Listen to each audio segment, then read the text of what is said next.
Here we are, ready to read the rest of Chapter 1 of Socks by Beverly Cleary. Be good, Socks, said Debbie. We're trying to find you a nice home. That chance. George had finished reading the signs in the window and was even more bored. Special prices on ground beef and soap and announcements of cake sales did not interest him. A woman with her hair in rollers, wearing a muumuu with rubber thong sandals, herded 3 children and a tired-looking mongrel across the parking lot. The tallest, a girl barely old enough to read, shrieked, "Mommy, look! A kitten sale!" A muumuu is a dress like the lady's wearing that goes from the shoulders straight down. He's usually big and flowy. A mongrel is a mixed dog that is just a regular everyday dog. I want one, shouted her younger brother and sister. Debbie and George exchanged a look. The dog, sensing a long argument, lay down in front of the market door where customers had to step over him. Panting used up all his energy, and he had none left with which to investigate kittens. I want that one with white feet. Here's that picture again. I want that one with white feet, said the boy, who was wearing new swimming trunks. Saw him first. The younger girl shoved her brother. Cut it out, you two, ordered the mother, guiding her brood across the traffic lane.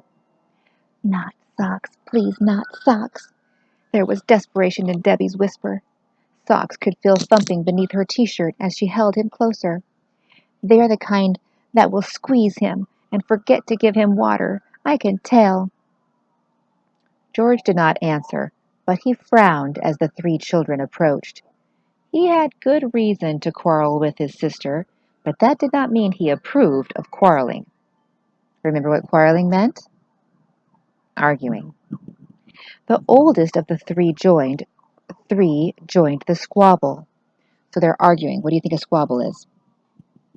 He joined the quarrel, the squabble, the argument. I get him because I'm the oldest. You 2 can have Bad Dog. The dog, hearing his name, lifted his head, decided nothing of importance was happening, and dropped it again. What a bad name for a dog. The younger girl, who was wearing her sister's outgrown shorts and blouse, objected.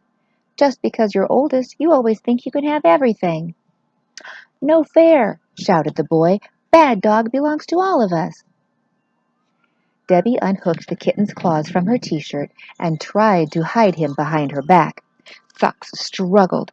Until this moment, Debbie always had been careful to support his feet when she held him, and she never had squeezed before. I want that one with white feet that the girl is hiding, said the older girl. Me too, me too. The boy jumped up and down and clutched his swimming trunks, which his mother had bought for him to grow into. I know. The younger sister had found a solution. Mommy can buy us each a kitten. That's what you think, said the weary mother. One is plenty.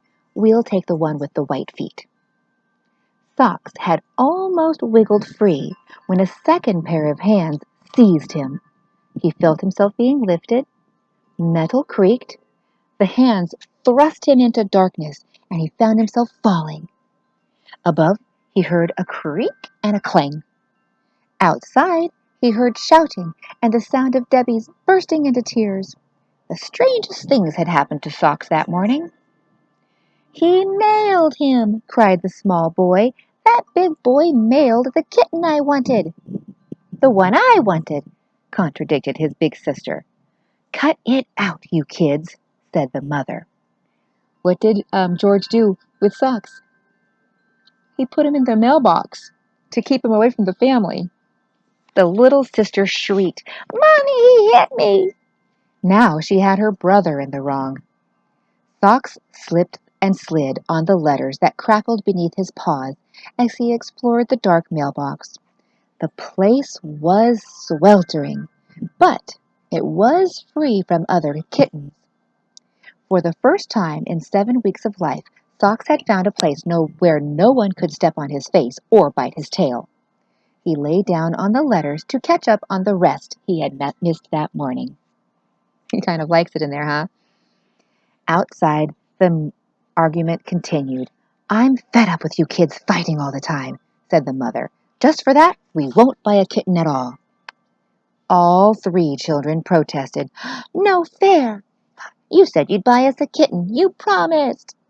"Please, Mommy, just one. We won't fight any more. Promise."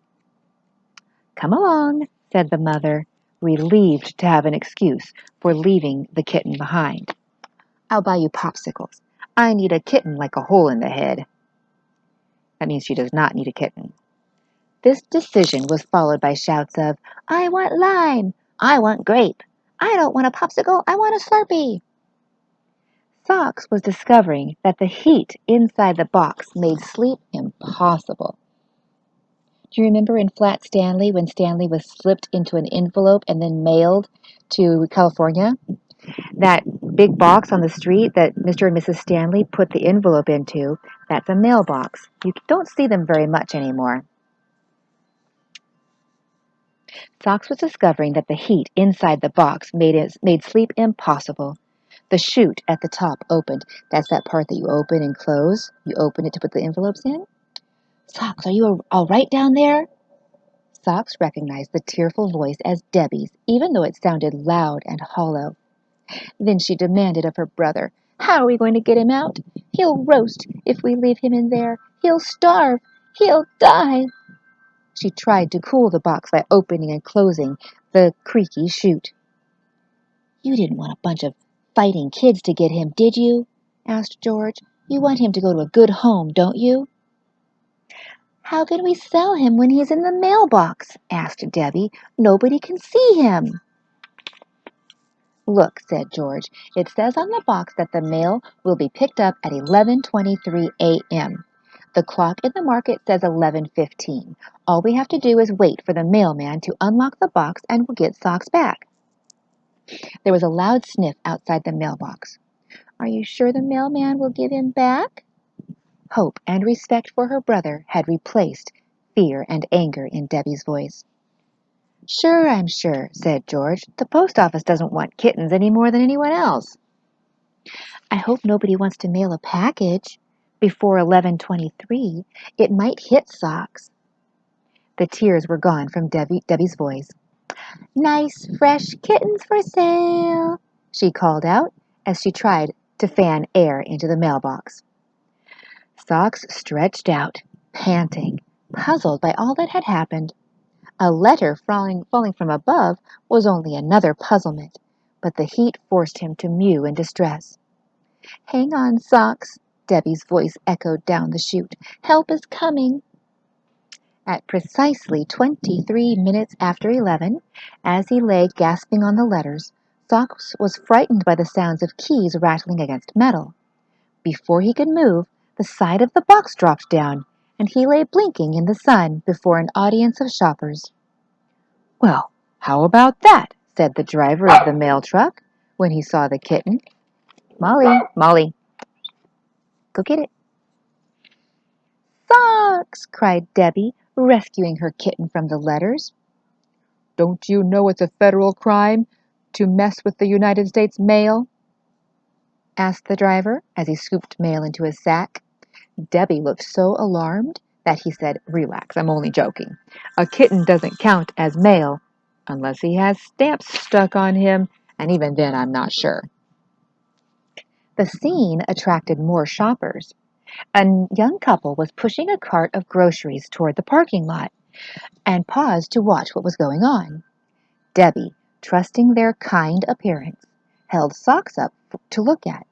"This is Socks," she said. "We named him Socks because he looks like he's wearing white socks." "He's the smartest kitten in the bunch," said George, his voice full of hope. If they sold one kitten, they could sell more, and he would be free to go to the library. Unaware that his future was about to be decided, Socks struggled and mewed to be put down. Debbie would not let him go. "Ooh, yeah, we can finish it. See," she said to the young couple, "he likes you." "Look at his little paws and his little pointy tail," cried the young woman, whose name was Marilyn Bricker. "And look at his beautiful markings. Those black stripes on his head, and the black rings around his tail, like the rings on a raccoon's tail, and those little white socks. Oh, Bill, we must take him. We need a cat to sleep in front of the fireplace this winter, now that we have a house." "He's a very smart kitten," George pressed. "He's housebroken, too. That means he can use the litter box. We'll go outside." "I always wanted a kitten when I was a kid," said Bill Bricker, "but my mother didn't like cats." "Then you should have one now," said his wife.